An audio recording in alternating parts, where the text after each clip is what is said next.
Le mot scrambler provient du verbe anglais to scramble, qui signifie mixer. En fait, l'idée de scrambler est bien plus vieille qu'il n'y paraît. En gros, elle remonte pratiquement au premier motard qui a vu un morceau d'herbe et qui s'est dit « Mon coco, ça a l'air chouette, et si j'allais rouler dessus ?» Et ça remonte à il y a très longtemps. Dans l'après-guerre, l'Angleterre, pays fan de courses motorisées, organisait beaucoup de trials. Il ne s'agissait pas de jouer à l'équilibriste entre des palettes comme aujourd'hui, mais d'aller à un point A à un point B. Et, à l'époque, il n'y avait pas 1000 versions dans les catalogues. Les types prenaient ce qu'ils avaient sous la main, c'est-à-dire une moto bien semblable aux autres motos des copains qu'ils allaient essayer d'optimiser. Et ceci bien avant que les constructeurs ne se décident à faire des motos pour un usage particulier. Donc, optimiser une machine pour cet usage, ça voulait dire quoi? On va voir que répondre à cette question, c'est poser les bases de ce qui est considéré aujourd'hui comme un scrambler. Ça implique donc un échappement plus haut pour gagner de la garde au sol et surtout ne pas l'écraser bêtement sur le premier caillou venu. Une petite selle solo puisqu'on va conduire debout et sur les repose-pieds et que bon, il est hors de question d'emmener une petite copine avec soi. En fait, c'est un peu différent au jour d'aujourd'hui. Un moteur avec du couple, plus qu'avec de la puissance, une moto simple et légère parce qu'elle va forcément finir dans un fourré, qu'on va devoir la remonter et certainement devoir la réparer rapidement. Un petit réservoir parce que si le truc est amusant, il ne dure pas longtemps, une grille de protection pour le phare et, pour des raisons évidentes, des pneus typés tout-terrain pour passer dans la gadoue. Toujours est-il que l'industrie anglaise des années 50 et 60 a contribué à asseoir le genre, avant que Ducati ne prenne le relais avec son 450 Scrambler au milieu des années 60. Ensuite, évidemment, des icônes comme Steve McQueen et son légendaire saut dans le film La Grande Évasion, mais aussi sa passion pour la moto et le tout-terrain ont fini de créer le mythe.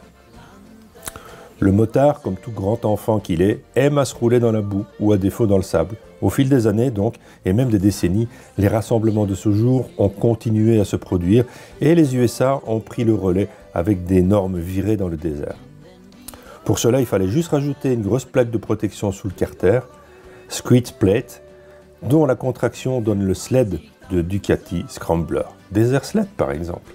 Et puis, le genre est tombé en désuétude parce que la spécialisation des motos s'accélérant, on faisait désormais plus efficace que ces lourds scramblers mal suspendus pour rouler en tout-terrain. C'est ainsi que le scrambler a failli mourir.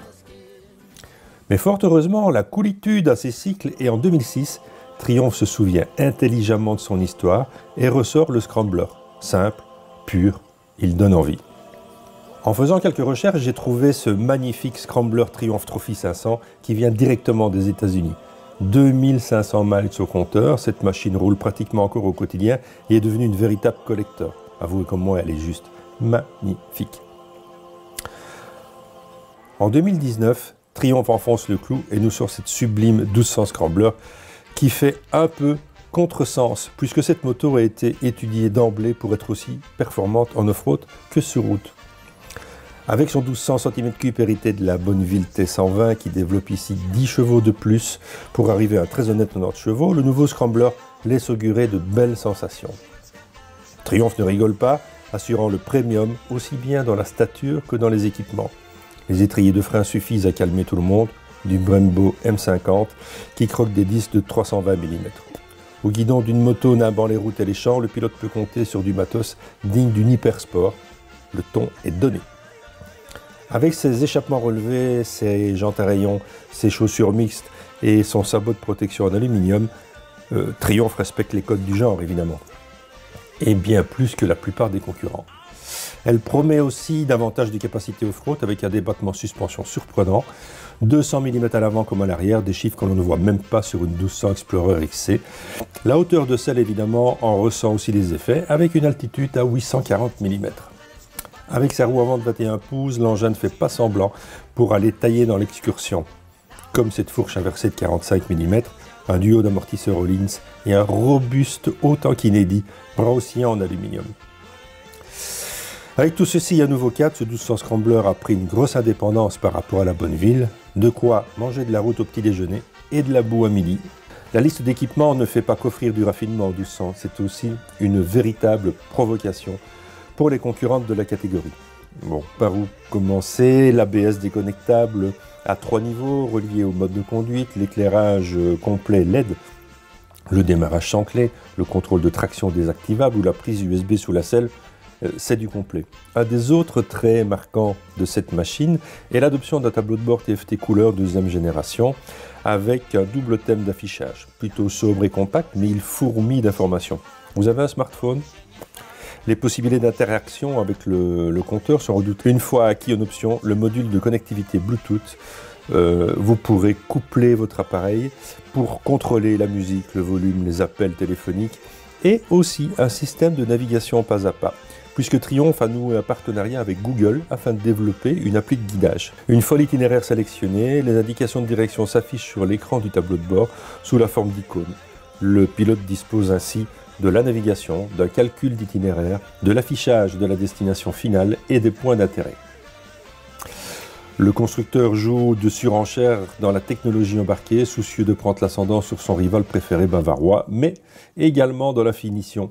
Jetez plutôt un œil au bouchon type Monza, à la sangle de réservoir en acier inox brossé ou à ce carter de pignon de boîte ajourée, c'est magnifique. À cet instant, et une fois découverte, on ose peut-être un peu moins l'emmener tout de suite dans le jardin, pas besoin de regarder le prix, on a vite compris que ça allait cogner. Mais ça en vaut la peine parce que c'est du matériel premium. Par contre, on est avec un poids de 205 kg, donc on va rester sur une moto légère et agile. Et tché, je me suis bien amusé là, parce que ça c'est du vrai scrambler. Alors celle-ci, tu as vu, hein, en tout terrain, avec ses suspensions, c'est incroyable. Bon, c'est pas une moto d'enduro non plus, hein, ni de motocross, faut pas exagérer. Mais franchement, on peut déjà faire beaucoup. En tout cas, je n'ai jamais essayé un scrambler qui se comportait comme ça, en tout terrain, et qui donnait autant de confiance et autant de plaisir. C'est quand même le but. Hein. Et alors, je me disais, sur la route, ça va pas aller. Ben oui, grande suspension, plus souple, ça va plonger de l'avant, cabré, compliqué à virer. Tu sais, je crois que j'ai autant été impressionné par leur capacité sur la route, le rythme qu'on pouvait tenir, et même le grip de ces pneus. Bon, c'était des pneus différents hein, sur la route, mais ça reste un pneu qui est très sculpté, qui permet de sortir de la route, hein, d'aller en tout terrain. J'ai autant été impressionné par leur capacité qu'en tout terrain. Donc, je suis en train de me dire que ça ressemble quand même pas mal à ma conception de la moto. La liberté, l'évasion, partir 1 heure, 2 heures, une journée, ça reste confortable, j'ai pas mal aux fesses, je me suis fait plaisir. Les petits virolos, sortir, glisser, freiner sur la terre, ça fait beaucoup tout ça. Hein. En fait, cette Scrambler existe en 2 versions, la XE plus routière et la XC qui offre des débattements jusqu'à 250 mm et une orientation évidemment beaucoup plus typée off-road.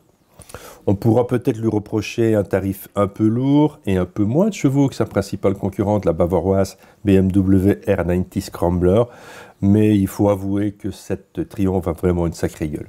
En tout cas, chez Carter & Piston, on a adoré cette version luxueuse de ce Scrambler 1200.